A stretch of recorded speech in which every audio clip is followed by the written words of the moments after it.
Hey everyone, Chris Carter here on the North Shore Drive podcast. We're going to be hosted with Ray Fittipaldo. We got to talk about the Monday that was in NFL free agency. We know the Steelers got DK Metcalf. We talked about that on a live reaction show, but we got to talk about what moves they didn't make, the situation at quarterback, and all the things that are going on right now for the Steelers in free agency. What could be the plan? We break it all down here on the North Shore Drive podcast from the Pittsburgh Post-Gazette. Let's get into it. You are now listening to the North Shore Drive podcast, a show on all things Pittsburgh sports from the writers of the Pittsburgh Post-Gazette, hosted by Christopher Carter.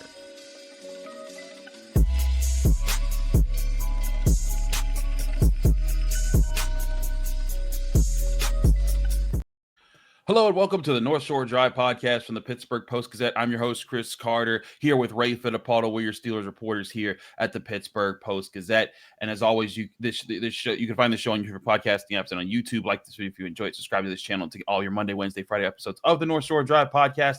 And as always, this show is brought to you by Edgar Snyder Associates, where did you know they do workers' compensation? If you've been hurt on the job, you need to know who decides when you're better. And if you know that's the insurance company's doctors, you need someone to have your back. The team that has your back is Edgar Snyder Associates. Call 1-800-94-EDGAR today. We'll have more on them later. Ray, it was a day that we expected some big quarterback moves for the Steelers, and none came. Justin Fields signs a 2-year, $40 million deal with $30 million guaranteed with the New York Jets.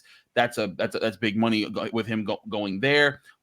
Sam Darnold signs for big money with the Seahawks. So now you're down to, as far as the players that we had talked about going into this free agency period, Russell Wilson's still floating out there. Aaron Rodgers is still floating out there. Daniel Jones is still floating out there.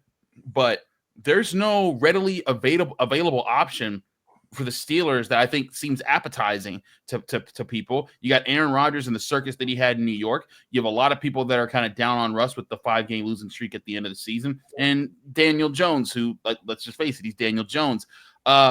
Did the Steelers mismanage this quarterback situation by not paying more to lock down Justin Fields, or is this a little bit more complicated than that? Yeah, I mean, I wouldn't say mismanaged. You might be able to say misread. I have two thoughts on the subject. Number one, the Steelers very well may not have wanted to overpay for Justin Fields. He gets 2 years, $40 million, $30 million guaranteed, Chris. Now, let's say the Steelers, the ballpark, and I don't know what their offer was, but let's say it was 2 years, $30 million. And let's say they only guaranteed the first year, or maybe a little bit over. Let's say they guaranteed somewhere between $15 and $18 million. The Jets basically doubled that. So if the Steelers had a price in mind that they weren't going to go over, I don't think they were going to go over it. That's how they do business. And number two, the fact that Justin Fields wanted to test free agency after being here for a year, that really tells me that maybe something wasn't great inside that building. Now, purportedly he had a good relationship with Arthur Smith. That was Arthur Smith's guy. Is there a trust factor there with Mike Tomlin? Mike Tomlin is the guy who benched him. Was there maybe some distrust involved there? We don't know. We might get the answers when Justin Fields speaks with the New York media, but those are my thoughts on the subject here, a few hours after it all went down. I've been wondering if it is that or if it's just finances, because again, he got $10 more million and he got a lot more money guaranteed than what the Steelers were willing to give him.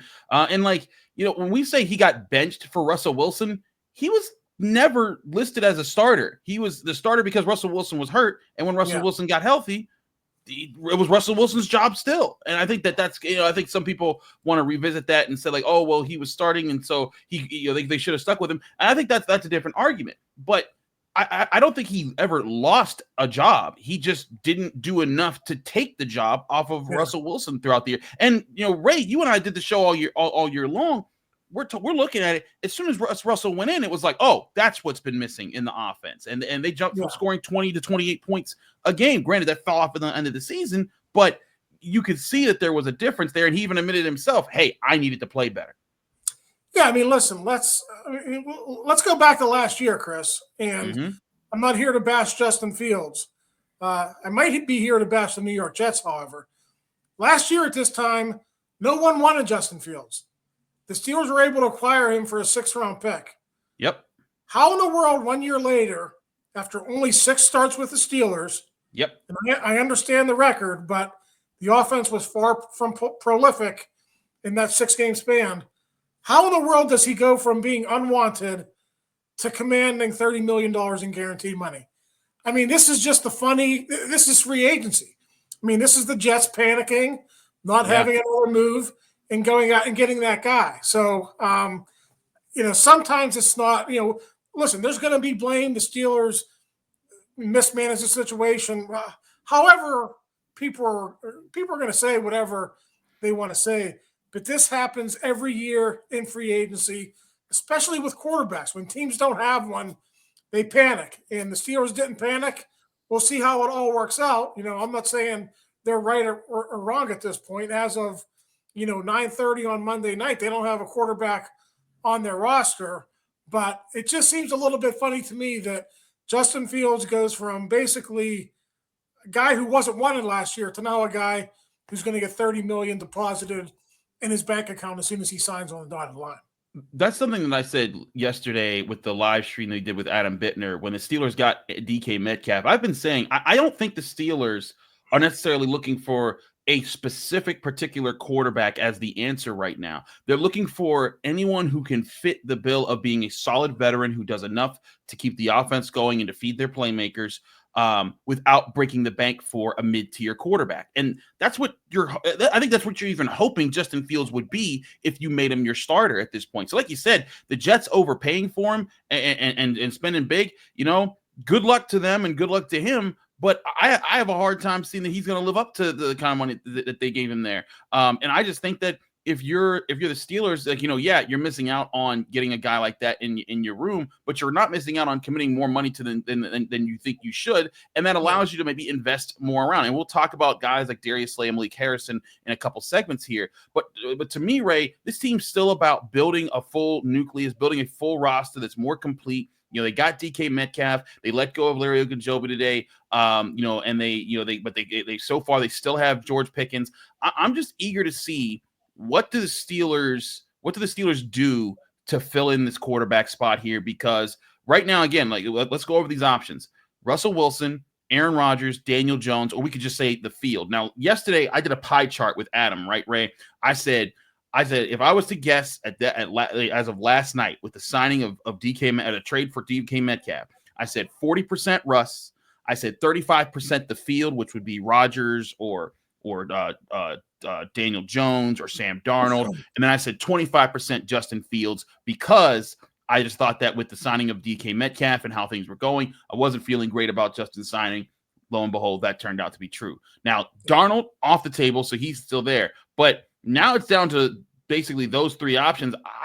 I don't know. I feel weird in saying this, but I still feel like Russell Wilson should be the first option here. But if he was, I feel like they would have signed him by now. Yeah. I mean, listen. If Russell Wilson does come back, there's going to have to be a sit down there with Mike and Arthur Smith and Russ, and they're going to have to hash all this stuff out that went on last season. And Russell Wilson wanted more freedom. I think he wanted more on his shoulders.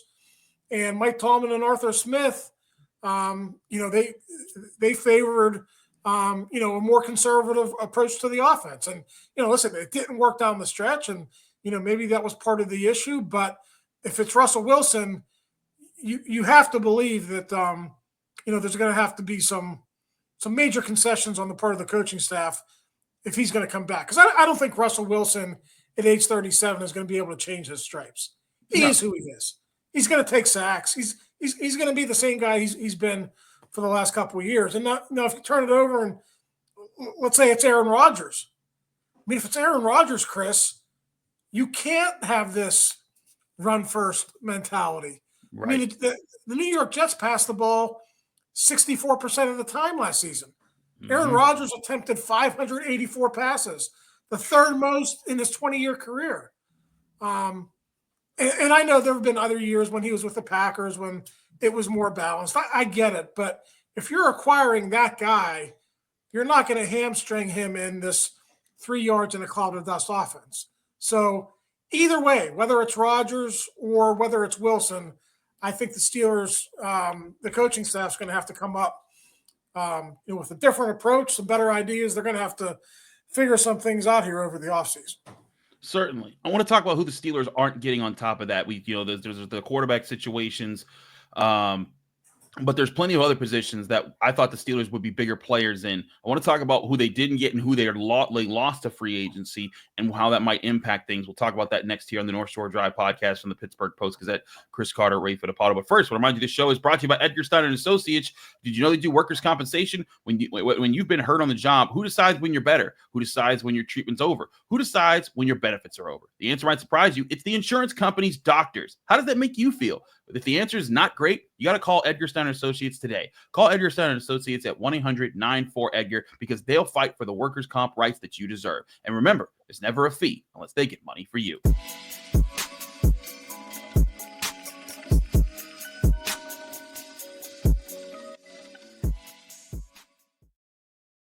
We're back here on the North Shore Drive podcast from the Pittsburgh Post-Gazette. Chris Carter, Ray Fittipaldo. Okay, Ray, let's talk about Steelers and who were coming off of this, players who were coming off the Steelers and headed into free agency and where they're going and how that would count towards comp picks. Now, Dan Moore signed a massive contract to be with the Tennessee Titans. I forget the numbers right now, but it was ridiculous money, like in the tens of millions per year. That I think everyone in Pittsburgh is like, oh, okay, I guess. Then you got Najee Harris, who gets a single year deal for $9.5 million. Those are two guys the Steelers drafted, hit free agency, got paid, and that's going to count for some comp picks. It's going to help with the equation. Now the Steelers got to figure out what they do in free agency because the players they sign will count against those comp picks. But that's a big deal. And I forget, does Justin Fields count since they let him basically hit free agency, but even though they didn't draft him? Yeah, I mean, I would have to go back and read about that. But how about James Daniels as well? James Daniels also signed a big deal. So, whether Fields counts or not, they are going to have, a lot of things going into their favor once that comp pick formula, is figured out later in the spring. Yeah, I think that's the thing is like the formula is not exact. Like there's no chart for it. It's kind of just that because it's also like there's only a few picks even dished out, and so it's still like ranking the value versus other teams. And there's people who I think have a better sense of how to figure that out, but there's no on paper formula to determine this. But they can certainly get comp picks there. But I think that the other story of the day is, Ray, you and I speculated about them being big players in free agency with the free agent money that they have available right now. And look, they traded and got DK Metcalf, and we'll talk about the guys they signed in a minute. But I thought they could have had a really good shot at getting a really good veteran cornerback at the top that was in his prime. They got Darius Slay, and again, we'll talk about Slay in a bit. But Charvarius Ward, gone. Byron Murphy, gone. Carlton Davis, gone. Even Nate Hobbs, the slot guy, gone. They don't get any of those guys to add to their secondary. We talked about Justin Fields not getting in there, and it makes you wonder, what is the Steelers playing here? What are they? They also didn't get Milton Williams or Tershawn Wharton, two other interior defensive linemen we were talking about. If the Steelers have this money that they're able to spend, why haven't they been spending it, Ray? Yeah, I mean, I think with cornerback, I do think they want to see if Corey Trice can play. And obviously Darius Slay was brought in here to be a starter, at least at the beginning of the season, but they are intrigued by Corey Trice, who's only been able to play 6 games in his first 2 seasons. So, we talk about the bridge quarterback. Maybe Darius Slay is the bridge corner. Corey Trice gets a chance to play, learn under Darius Slay, finally shows he can stay healthy for a 17-game season. Then maybe Corey Trice is your guy going forward, or maybe he replaces Darius Slay, who's 34 years old. Okay, maybe he replaces him halfway through the season if Trice is playing well. And then, of course, this draft for corners, I think it's solid. Solid to good. I don't think it's below average. So there's the thought that maybe you could also maybe go out and get a slot guy in the middle round, somewhere there to compete, with Beanie Bishop. And as far as defensive line goes, I mean, Milton Williams, $26 million a year. That's obviously too rich for the Steelers. I mean, that guy, I mean, God bless him. He didn't start for the Eagles. He played about half the snaps. And I know they have a liberal rotation. Guys are in and out there, and he's probably viewed by them as a starter, but he's a part-time player. And for him to get $26 million, that's great for him. But the Steelers were never going to be able to afford that. So, we'll see. Before we started the tape, Javon Hargrave was still out there. Maybe they can get a deal done with Hargrave, and then in this draft one, draft maybe 2 defensive linemen to help you replace Larry Ogunjobi. Yeah, Larry Ogunjobi getting cut there, freeing up the $7 million in cap space. Let's look at the cap space for a second here, Ray, because we still don't have the financial details on DK Metcalf's contract, so we can't fully calculate for that. But we do now know with Larry Ogunjobi gone and with Cole Holcomb's restructuring, the Steelers have, before DK Metcalf's contract being factored in, they have about $65.3 million in cap space. Let's just say, just for fun, that DK Metcalf's $30 million per year average starts next year. I doubt it would, but let's just pop $30 million. Then you still have $35 million to spend on free agency, and you're assuming probably 15 to 20 of that is probably going to go to a quarterback at least, right? So there's some money there. So the question then becomes, what do you do now to further spend in free agency to get a guy, or have we seen the splash? Is it just going to be they're going to get an older quarterback? DK Metcalf was the big move. I do think DK Metcalf was the big move. And, we'll see if Aaron Rodgers is trying to hold them up for more money. Maybe Aaron Rodgers at this stage of his career doesn't want to play for $20 million a year. Those are questions that have yet to be answered. So, you're right. It's probably not going to be $35 million.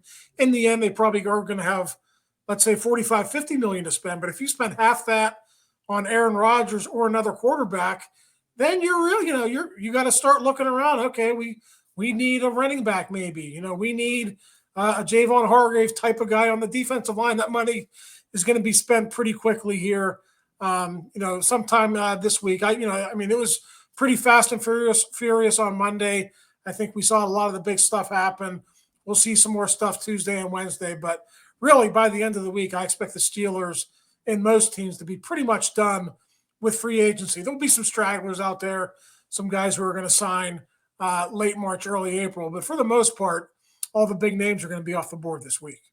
Yeah, I think that's the thing is that, people were wondering if the Steelers would be big players. And look, you're a big player because you made the DK Metcalf trade, but I think a lot of people expected after the DK Metcalf trade for some aggressiveness to be put in place. And look, we'll talk about some of the guys that were signed there, but it does make me scratch my head and wonder what else is coming. And it makes me wonder, is a trade still out there for the Steelers to try to move around some assets and bring someone in? We'll talk about that in the next segment here on the North Shore Drive podcast from the Pittsburgh Post-Gazette. Chris Carter, Ray Fittipaldo. But first, I want to remind you the show is brought to you by Savina's Kane and Gallucci. This update being brought to you by Savina's Kane and Gallucci. They are your mesothelioma and asbestos lawyers with over 85 years of experience. Call them today for a free consultation. That's Savina's Kane and Gallucci. We're also brought to you by Moon Township Honda, where you can get your new Honda vehicle at 5802 University Boulevard in Moon Township, PA, or visit their website, moonhonda.com. Here's a message from our friends at Moon Township Honda.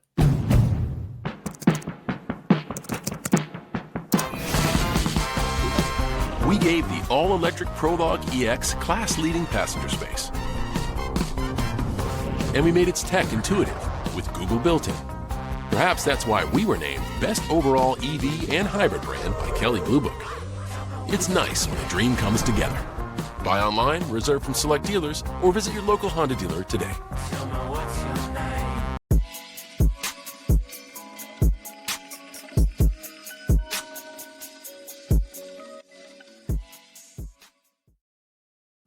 We're back here on the North Shore Drive podcast from the Pittsburgh Post-Gazette. Chris Carter, we're here with Ray Fittipaldo. Ray, let's talk about what the Steelers did get. We talked about who they didn't get. We talked about Darius Slay. I'm going to keep calling him Darius Slayton because that always messes me up.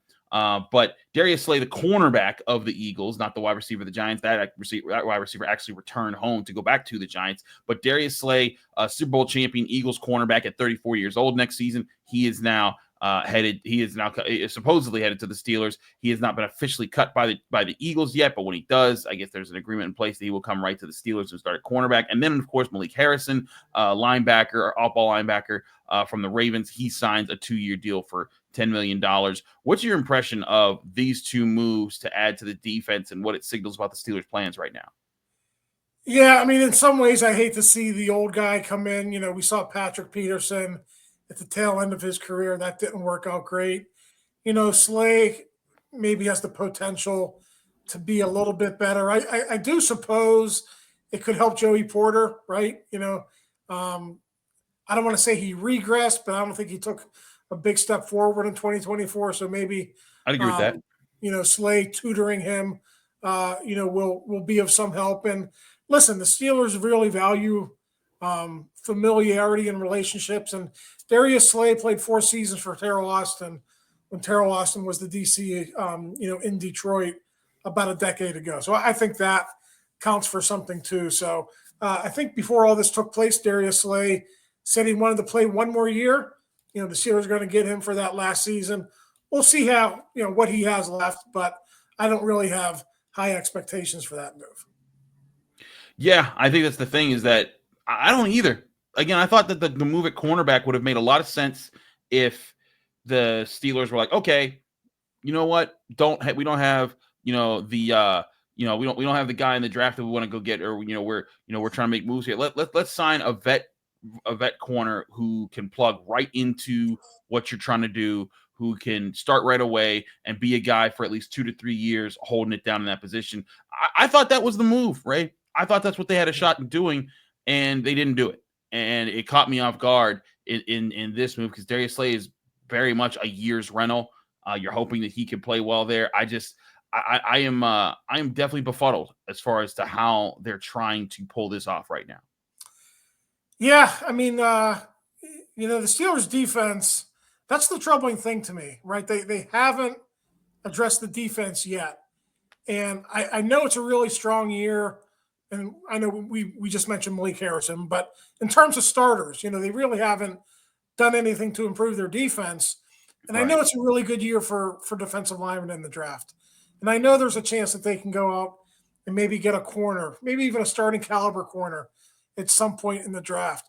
But Chris, this is a defense that was hemorrhaging yardage and points at the end of the season.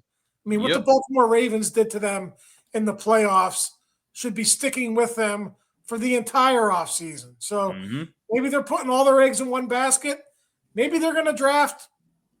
What do they got now? 6 draft picks? 7 draft picks? Yes. Maybe they're going to draft all defense at this point.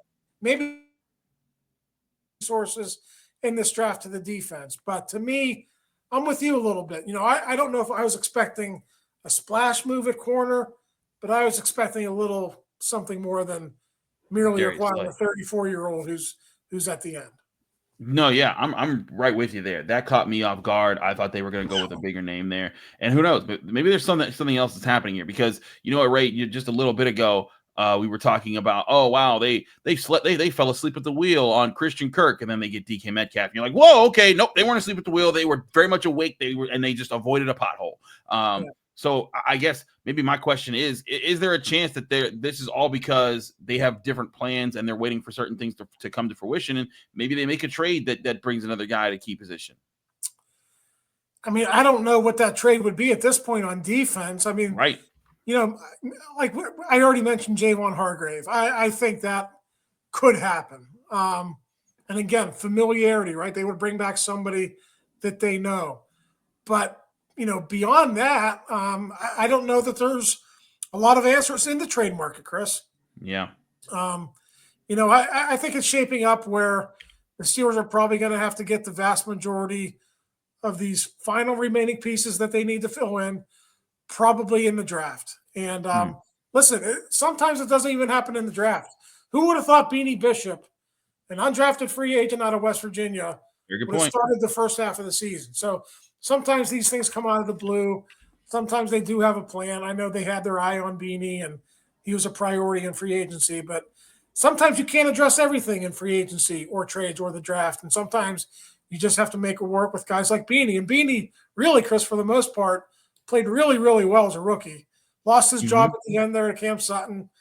Cam's probably not going to be back, but sometimes you have to find that diamond in the rough, and maybe they'll do that again here in a couple of weeks when the draft comes around.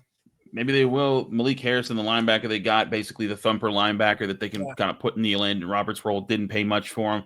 So, Ray, now the big thing is, I guess, when do we know who the Steelers quarterback is? If you had to guess, would tomorrow be the day? But I feel like if I said that, I'd feel like I would be, I would be speaking untruthfully, because I thought today was going to be the day. I thought this was everything was just going to come to a head and just be like, all right, this is what we're doing, but it didn't. Yeah, I mean, listen. For Aaron Rodgers, if you're looking at the Steelers or the Giants, even though the Steelers aren't in great position in the AFC, they got a better shot to compete than the New York Giants. Yeah. So I'm starting to wonder, is it Aaron Rodgers, Giants, Steelers, or retirement? That's like, what else is out there? Maybe he just doesn't want to play at all, because this has gone on. It's drawn on for, close to 12 hours now. So we'll see what happens. I would assume it's going to happen at some point late Monday night or on Tuesday, but who knows? It's Aaron Rodgers. He may be going into the darkness and thinking about this for a while. Jeez, man. I think about all the times we walk into the Steelers facility, and when we do, there's this big TV on the wall when you walk in, and it often has ESPN on it, and oftentimes that's Pat McAfee. And so many times we've walked by and Aaron Rodgers is talking to Pat McAfee, and I wonder what that would be like for him. We know where he is in the building doing that, and then that's going on. That would be a very interesting situation if he became a Pittsburgh Steeler. If Mike Tomlin hated Ben Roethlisberger doing his radio show, what do you think his feelings are going to be? Oh, I have no idea. I mean, maybe Mike learned a lesson. Maybe Mike learned he can't control his quarterbacks and what they're saying. Maybe he's just throws his hands up. Who knows? Maybe. But hey, the saga will continue. We will keep you updated with all the things here at the Pittsburgh Post-Gazette. I'm Chris Carter. He's Ray Fittipaldo. Read our work at the Pittsburgh Post-Gazette, post-gazette.com. Find us here on the North Shore Drive podcast from the Pittsburgh Post-Gazette every Monday, Wednesday, Friday on your favorite podcasting apps and on YouTube. Like this if you enjoy it. Subscribe to this channel to get all of those episodes and all the daily content that comes out from our sports writers here at the Pittsburgh Post-Gazette. We do apologize for this coming out Monday night, not Monday morning. We thought we were going to be reporting about a QB signing by midday or by mid-afternoon, and that didn't happen. So now here we are. So we hope you enjoy this episode. We're back Wednesday with more here on the North Shore Drive podcast. Thank you for tuning in to another episode of the North Shore Drive podcast from the Pittsburgh Post-Gazette. If you watch this video on YouTube, please like the video and subscribe to our channel.